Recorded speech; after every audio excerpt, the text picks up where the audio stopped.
Evo, neko mi je setovo moj komp na 2400. godinu.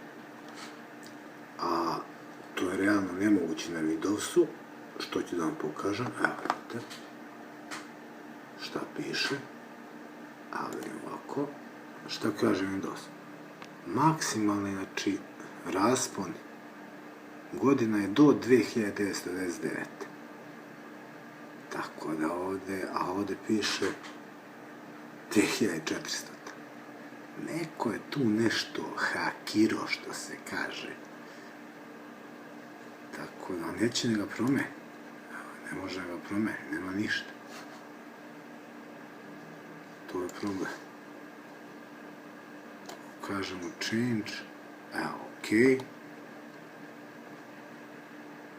Change, ok, ok. I dalje 2400.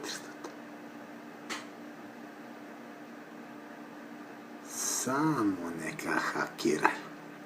Ajde, ćao.